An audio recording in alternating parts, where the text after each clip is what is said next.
इसका प्रमाण यह है कि अभी विधानसभा में 17 विधायक हैं जाट, इनमें से 10 भारतीय जनता पार्टी के हैं, 4 राष्ट्रीय लोकदल के हैं, 3 समाजवादी पार्टी के हैं, 4 सांसद हैं और चारों सांसद भारतीय जनता पार्टी से हैं, 4 एमएलसी हैं, चारों एमएलसी भारतीय जनता पार्टी से हैं। ठीक है सर्वेश जी, मैं बताऊं कि भाई गन्ना किसानों का हमने ऐतिहासिक पेमेंट किया, रिकॉर्ड तोड़ पेमेंट किया, पिछली सरकारों का भी पेमेंट किया है, लेकिन विपक्ष बार बार ये आरोप लगाता है कि गन्ना किसान जिससे पश्चिमी उत्तर प्रदेश का ज्यादातर किसान जुड़ा हुआ है उसकी पेमेंट नहीं हुई है। सच्चाई क्या है?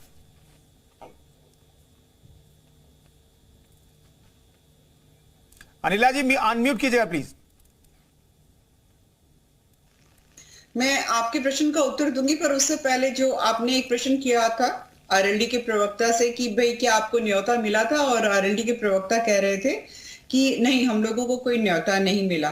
तो मैं आपको बताना चाहूंगी कुंदन जी कि ये जो ट्रस्ट है जिसने ये मूर्ति बनाई है उसके अध्यक्ष हैं मेजर जनरल अहलावत उन्होंने, और जो इस ट्रस्ट के मेन कर्ता धर्ता हैं जितेंद्र चौधरी ने अनेकों बार जयंत चौधरी जी से अपॉइंटमेंट लेने का प्रयास किया, पर जयंत चौधरी जी ने उनको समय नहीं दिया।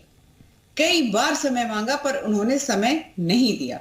तो जब वो समय ही नहीं देंगे तो वो कैसे उनको न्योत पाएंगे? पहली बात ये। दूसरी बात ये है कि आज की तारीख में 90% जो गन्ना भुगतान है किसानों का वो किया जा चुका है। जयंत चौधरी जी से समय उन्होंने मांगा, पहली चीज तो ये तथ्य आपका गलत है, परंतु अगर शादी का कार्ड अगर किसी को देना है आपको, तो जब तक आपसे मिलेगा नहीं तब तक वो आपको शादी का कार्ड नहीं देगा क्या मैडम? डिबेट नहीं हो पाएगी अगर इनको मेरे ऊपर बोलना है। क्या करके कम से कम चौधरी चरण सिंह जी के नाम पे राजनीति मत करिए, कम से कम चौधरी चरण सिंह जी के नाम पे राजनीति मत करिए, कम से कम उनको तो बख्श दीजिए। ठीक है रोहित जी, एक एक करके रोहित जी मैं आपको वक्त दूंगा। समाज का सम्मान है चौधरी चरण सिंह जी हर समाज का सम्मान है। चौधरी चरण सिंह जी के अनुयायी पूरे विश्व में हैं। कम से कम चौधरी चरण सिंह जी के नाम पे तो आज किसान दिवस पे तो राजनीति मत करिए। आज तो कम से कम उस सत्य को एक्सेप्ट करिए कि चौधरी चरण सिंह जी और चौधरी परिवार खास तौर से आपके साथ व्यक्तिगत तौर पे भी खड़ा रहा था, आपके परिवार के साथ, कम से कम उसका तो सम्मान करिए मैडम। ठीक है, चलिए अनिला जी जी, आपका चैनल अगर ये रोहित अग्रवाल के साथ वर्सेस करके मेरी फोटो लगा देगा तो इसका मतलब ये नहीं है कि मैं इनके स्तर पर आकर इनकी आवाज से मैं अपनी आवाज की टकराव कराऊंगी, मैं बिल्कुल नहीं कराऊंगी। ये आप अपने चैनल, अपने प्रोडक्शन वालों को, पीसीआर को, सबको बता दीजिए, मैं इनके ऊपर नहीं बोलूंगी, मैं इनके स्तर पे नहीं गिर सकती हूँ। दूसरी बात यह है कि जैसा मैंने कहा कि 90% जो है किसानों का भुगतान हो चुका है, गन्ना किसानों का भुगतान हो चुका है, और हर 8वें 9वें 10वें दिन जो है भुगतान हो रहा है। और जो बंद चीनी मिल थी वो भी चालू करवा दी गई है। छपरौली में जो चीनी मिल, जो हमारे आदरणीय चौधरी चरण सिंह जी जो हैं, उनका पूरा क्षेत्र है, गढ़ है, वहां पर भी चीनी मिलें जो काम नहीं कर रही थी उनको बिल्कुल सुचारू रूप से वो काम कर सके, उसको सुनिश्चित किसने किया? भारतीय जनता पार्टी की सरकार ने किया, योगी आदित्यनाथ जी ने किया। तो किसान का चाहे वो सॉइल कार्ड हो, चाहे वो किसान कार्ड नहीं, लेकिन भदौरिया साहब कुछ कहना भी चाह रहे हैं। भदौरिया साहब कह रहे हैं कि भाई किसानों के लिए आपने कुछ किया नहीं, आप जो बातें कर रही हैं उस पर भरोसा नहीं भदौरिया साहब। भदौरिया साहब देखिए, जब किसान खुशहाल होता है तो देश खुशहाल होता है। और किसान की हालत क्या है, किसान के साथ क्या हुआ है कि सबने देखा है, पूरे देश ने देखा है कि किस तरह से किसानों के साथ अन्याय हुआ है। और गन्ना किसानों का पेमेंट अभी भी बकाया है, जिसके लिए किसान परेशान रहता है। किसान की क्या आपने इनकम दोगुनी कर दी? क्या एमएसपी की गारंटी उनको मिल गई? क्या उनको लागत का मूल्य, उनको अपनी फसल का लागत का मूल्य नहीं मिल पा रहा है?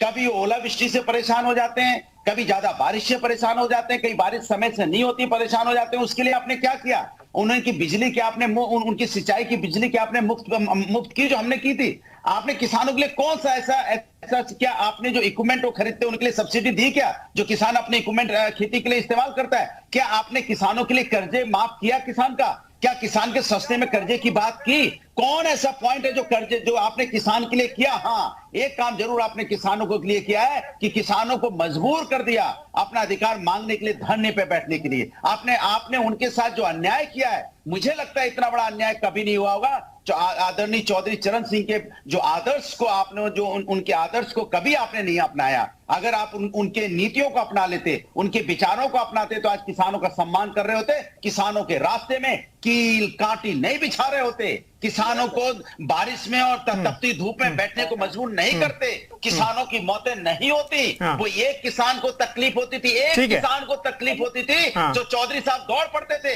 दिल्ली से लेके लखनऊ हिला देते थे एक किसान को अगर दर्द होता था। यहाँ तो हजारों हजारों किसान को आपने दर्द दिया है, तो कैसे आपको भूल जाएगा किसान? ठीक है, आप उनका सम्मान कर पाओगे? ठीक है अनिल जी जवाब दीजिए। हजारों हजार किसान को आपने दर्द दिया है और किसान आंदोलन के दौरान सैकड़ों किसानों की मौत हुई, ये विपक्ष बार बार आरोप लगाता रहता है।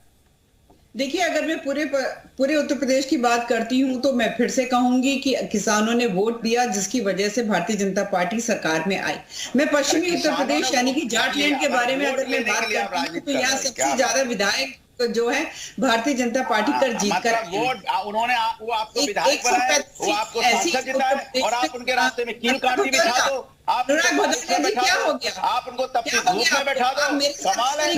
नहीं भदौरिया साहब, कील कांटे बिछाने वाले को कोई वोट देता है क्या? क्या हो गया आपको? क्या भदौरिया साहब, कील कांटे बिछाने वाले को दोबारा वोट मिलता है क्या? बोलने दीजिए। अरे सुन लीजिए, देखिए जी मेरे से पूछा है ना, अब मेरे साथ तो इस प्रकार की डिबेट नहीं करते। आज क्या हो गया आपको? आरएलडी के प्रवक्ता का असर आ रहा है क्या आपके ऊपर?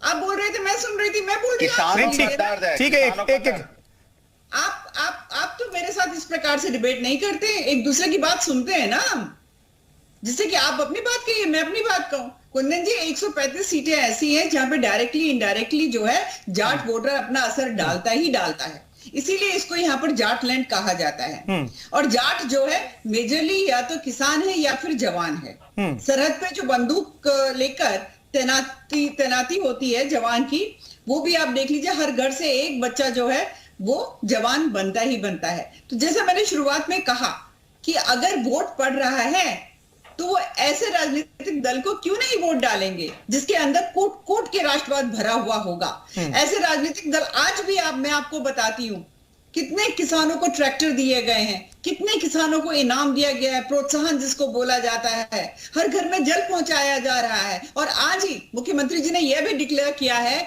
कि जो मोटर पंप लगते हैं, जो मोटर लगती हैं, ट्यूबवेल्स लगते हैं जो खेतों में, उसका पूरा खर्चा जो है सरकार उठाएगी। उन्होंने कहा कि पूरा पैसे का इंतजाम किया हुआ है, सारा खर्चा हम उठाएंगे। आज किसान सम्मान निधि जो है सीधे जा रही है अकाउंट। तमजीद अहमद साहब, किसानों के लिए सरकार बहुत कुछ कर रही है, लेकिन किसानों के लिए सरकार कुछ नहीं करे, विपक्षी बार बार आरोप लगा रहे हैं। लेकिन किसानों के वोट जो है भर भर के, मैं आ रहा हूं रोहित अग्रवाल साहब, मैं आ रहा हूं, आपके पास भी आऊंगा, लेकिन किसान जो भर भर के बीजेपी को वोट देते हैं, तो वोट ही तो पैमाना है कि भाई कौन सी सरकार किसके लिए काम कर रही है, या फिर कोई और पैमाना है? क्या है, भारतीय जनता पार्टी का जो भी प्रवक्ता है, अब धीरे धीरे वो जनता को दोषी साबित कर रहा है। उर्मिला जी कह रही थी कि या तो किसान होता है जाट या तो जवान होता है, और वो जाट ही है जो पहलवान भी होता है। तो ना तो आपने किसानों के साथ न्याय किया, जिस तरीके से आपने कील गाड़ दिया, जिस तरीके से दिल्ली के बॉर्डर पर कील गाड़ा गया, जिस तरीके से उनको प्रताड़ित किया गया, 700 किसान मारे गए। आप वोट की बात कर रही है। जिस तरीके से जवान, जो जाट समुदाय था सबसे ज्यादा जवान होते थे, आपने अग्निवीर की भर्ती लाके कर दी, जो 4 साल के अंदर उनको रिटायर होना पड़ेगा। और रही बात पहलवान की, किस तरीके से साक्षी मलिक को परसों मीडिया के सामने अपना झूठा रखना पड़ गया प्रेस कॉन्फ्रेंस में कि मैं आप खेलूंगी नहीं, वो भी एक जाट की बेटी थी। तो आप क्या बात कर रहे हैं? आप वोट पा रहे हैं, आप झूठ बोल के वोट पा रहे हैं, उनको धोखा देने का काम कर रहे हैं, आपको वोट मिल रहा है, तो आप उनको दोषी साबित कर रहे हैं कि आप हमको वोट क्यों दे रहे हैं। आज भारतीय जनता पार्टी कटघरे में है और बड़ा सवाल उनके ऊपर खड़ा हो गया है कि अगर वो आपको वोट दे रहे हैं तो आप उनके साथ ऐसा व्यवहार क्यों कर रहे हैं, आप उनके साथ भेदभाव क्यों कर रहे हैं? आप वोट भी लेंगे और उनके साथ भेदभाव भी करेंगे। चुनाव में जाएंगे तो आप जाके उनको भड़काएंगे, आप जाके उनको। अहमद साहब, ऐसा व्यवहार हो रहा है तो कुल मिलाकर के दोबारा से वोट नहीं पड़ेगा। रोहित अग्रवाल साहब, अगर वाकई में सरकार ऐसा व्यवहार कर रही है तो आप लोगों तो भरोसे में होंगे कि इस बार कम से कम जाट समुदाय का वोट जो है विपक्ष को पड़ेगा, बीजेपी को नहीं पड़ेगा। नहीं, कोई भी समुदाय इनको वोट देने के लिए नहीं जा रहा है। अभी भी जो 5 राज्यों के चुनाव के नतीजे हैं, जी रोहित जी 4 करोड़ 89 अहमद साहब, मैं लौटता हूँ रोहित जी।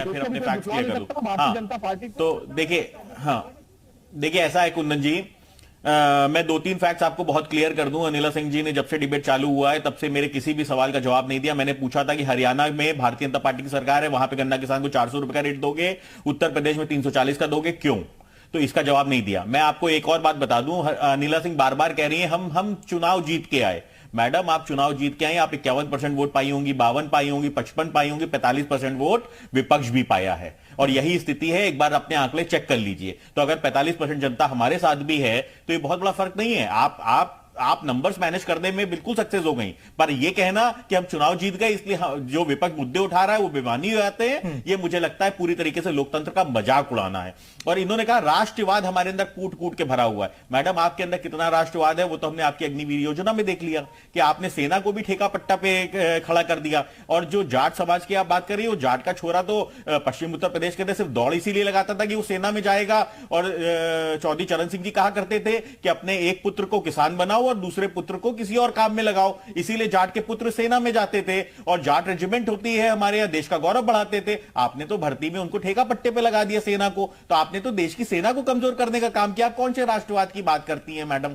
और बाकी साक्षी मलिक जी का जो प्रकरण सामने है, बजरंग पुनिया जी को अपना पद्मश्री प्रधानमंत्री जी के घर के दरवाजे पे रख के आना पड़ा, इससे ज्यादा दुखद कुछ हो नहीं सकता है। तो आज स्थिति यह है कि आप सिर्फ और सिर्फ जातियों की राजनीति के अंदर जनता को गुमराह करना चाहती हैं, जबकि स्थिति है कि जनता आपके साथ नहीं है। आप वोट मैनेज करने में, आप कहीं ना कहीं जनता को गुमराह करने में जरूर सक्सेसफुल हो रही हैं, आपके नंबर्स जरूर सरकार बना रहे हैं, परंतु विपक्ष भी उतना ही मजबूत है जितनी भारतीय जनता पार्टी मजबूत दिख रही है। क्योंकि विपक्ष के अंदर भले ही हमारी सरकार ना बन रही हो, हमारे मंत्री ना हो, हमारे मुख्यमंत्री ना हो, पर जनता का विश्वास आपसे ज्यादा हम पे है। हो सकता है हमारा वोटर अनिला जी छोटा सा रिएक्शन ना हो इस पर मैं आ रहा हूँ, रोहित साहब आ रहा हूँ। कुंदन जी, हाँ जल्दी से। आरएल जी के प्रवक्ता कह रहे हैं कि हम तो जनता को हम जनता को मूर्ख बनाकर वोट ले लेते हैं, इसलिए हमारे सांसद जीत जाते हैं, हमारे विधायक बन जाते हैं। मैं ये कहती हूँ कि 2019 में इनके नेता ने क्यों नहीं समझा लिया जाट। रोहित जी आपने अपनी बात कर दी, अनिला जी को अपनी बात रखनी है प्लीज।